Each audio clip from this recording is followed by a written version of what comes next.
Many people think singing is just about sounding like a polished performer. But what if I told you it's the secret weapon that you can do in private for mastering ear training and transforming the way you hear and play music forever? Lots of musicians struggle with recognizing intervals, matching pitch, or truly hearing what's happening in a song. Maybe you've tried ear training apps or drills, but it still feels like something is missing and your progress is slower than you'd like. Or maybe you feel ashamed to sing out loud and consider yourself untalented as a result. You might even wrongly think you are tone deaf. It's very unlikely that you are tone deaf. In today's video, I'm going to show you how singing is your secret superpower to understanding what you hear, distinguish the 3 types of singing, and give you some exercises you can do with your voice right now that pulls all this together. Imagine being able to sing back from your memory songs you know, and maybe songs that you haven't even heard for a long time, but not just the melody, the bass lines, the harmonies, and more. And imagine knowing what you are singing as you are singing it. Beyond that, imagine playing on your instrument what you hear and imagine as though you were singing it.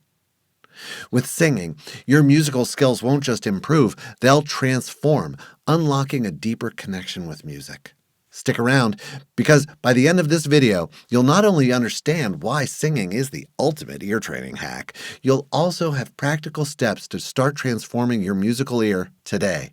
And at the very end, a rant. I'm Hans at tuneindigo.com. Let's get started.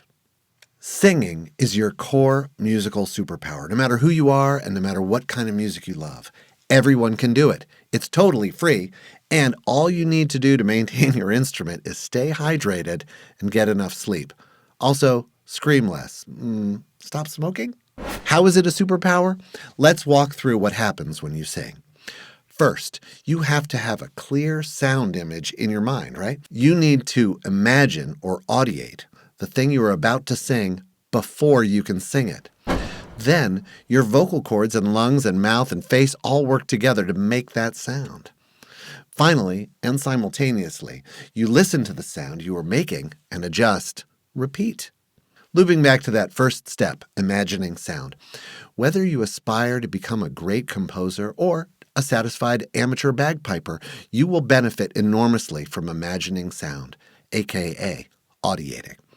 Many great musicians will tell you that you are wasting your time playing music mechanically, limiting yourself to hand-eye coordination, and not real music making without pre-hearing. Where the mind goes, energy follows. And the mind goes to what it imagines most clearly. And the more precisely you can imagine music, the more effectively you can own it. Now, the second step. These unseeable parts of your body work together with that sound image to produce what you heard out of your face. You don't have to press any buttons or even think about it at all. You imagine, you sing. Superpower. Finally, and simultaneously, you listen to what you made and adjust. Does it sound like what you imagined? Yes? Yay! No? Are you too low? Slide up. Are you too high? Slide down.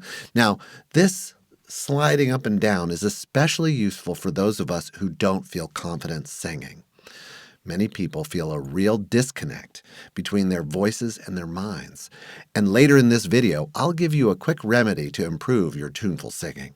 Zoltan Kodály once said, "Teach music and singing at school in such a way that it is not a torture, but a joy for the pupil." We need singing to be a joy for all of us, but often our media culture focuses a hot spotlight on only one kind of singing. Singing where one or more people are highly trained and perform in a way that is meant for audience consumption and not participation. And that's fine. We love to listen to people excel. We get inspiration from masters. But so much of that doesn't invite everyone in. In the U.S., this is exemplified by our national anthem. An anthem is meant to be a song that everyone, trained and untrained alike, can sing and share in the national identity. It should be a simple-to-sing song. The Star-Spangled Banner is not such a song, with its wide range and grand leaps. More on that another time.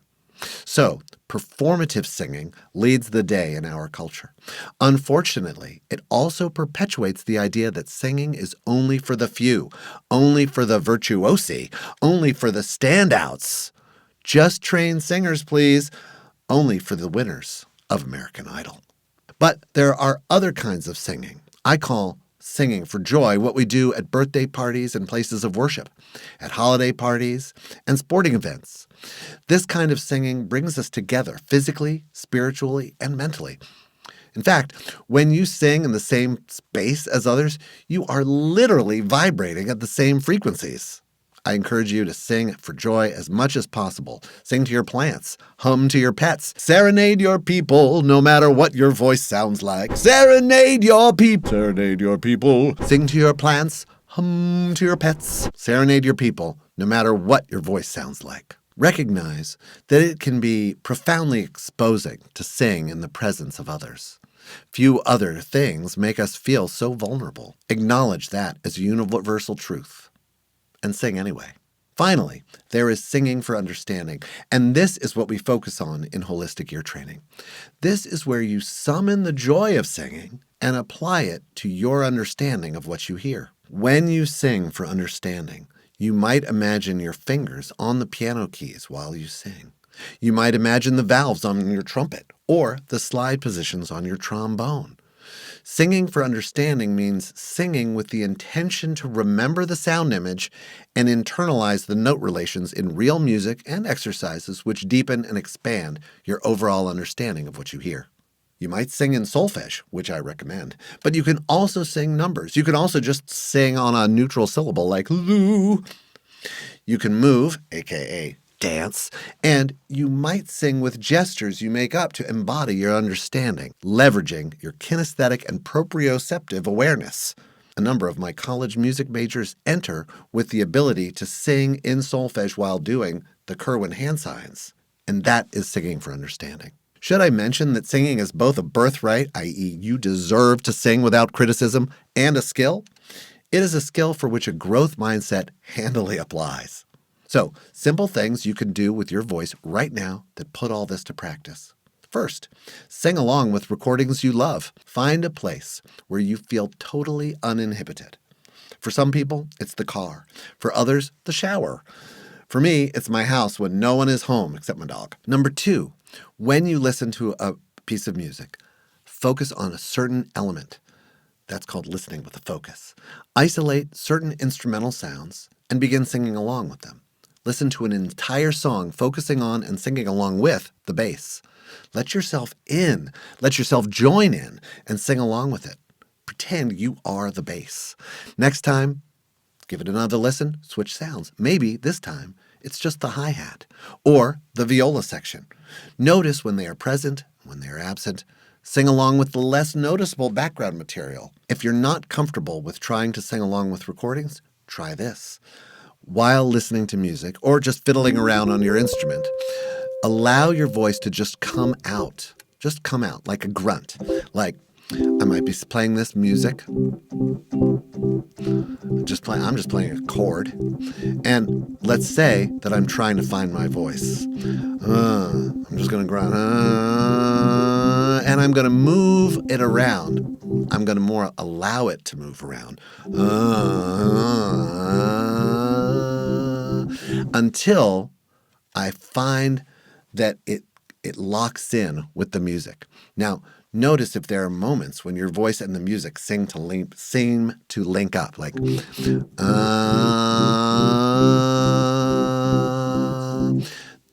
that. This is a very gentle way to unlock your pitch matching skill. And it is a skill, and it does take practice. But from whatever your starting point, doing this a little bit every day will both increase your ability to sing and thus improve your ear, but you might also notice a little spark of joy or delight creep in. If you are more comfortable singing, try this with your favorite recording. Listen to a little bit of it, focus on one specific element, then stop the playback. Quietly imagine the music you just heard and sing it back. If it takes a few or even many times, that's okay. Start with small bits and work up to longer ones.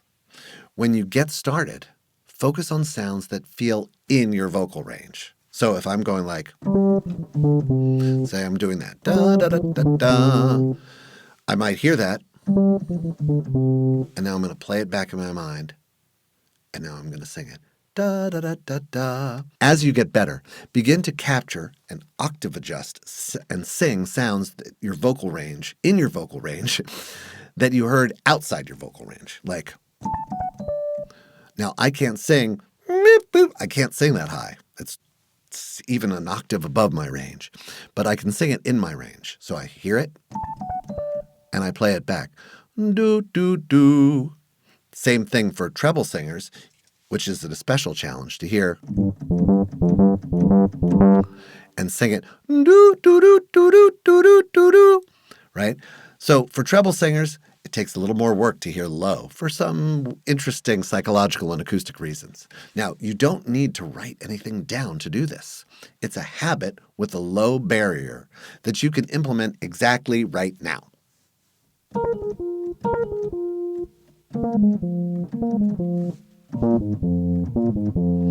Do do do do do do do do do do. Now, what I just did, you could hear me and see me trying to get my voice up outside my range, and that's one of the things that I see a lot of people do. Whether it's they're hearing something in their range or hearing something outside their range, we struggle to imagine our muscles before we can sing. Do, do, do. And over time, you can get there, or even if it's within your range. Do, do, do. I see people, especially baritone singers like myself, do, do, do, do, do. It often devolves into just talking like do, do, do, do, do, do. But we want to get into that singing flow. And all it takes is the willingness to try a little bit every day, and you will get better.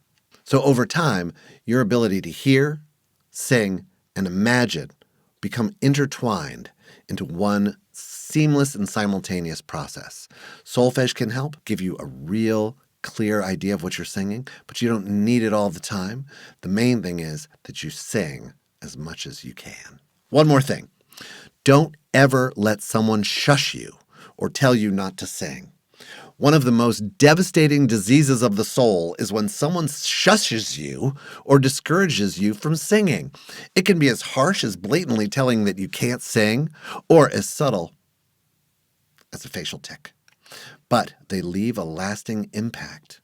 And I've talked to countless adults deep into middle age who still carry the memory of these kinds of insults from childhood, from early childhood. And guess what?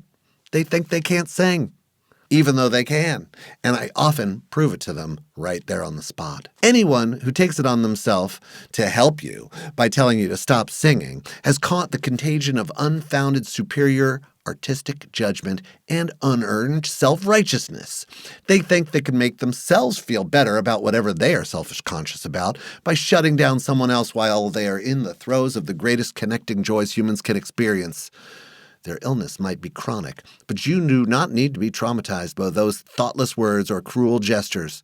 And I've worked with many adults who are still working to recover from traumas like being told to mouth the words in a school music program by a music teacher, having friends make jokes or comment about carrying tunes in bags, having a parent tell them that they are tone deaf, or worse, that the talent gene skipped this one. By the way, tone deafness is quite rare, but what is more common is people struggling to sing in a key that doesn't suit their vocal range, as you saw just a moment ago. It makes your voice do all sorts of uncomfortable things.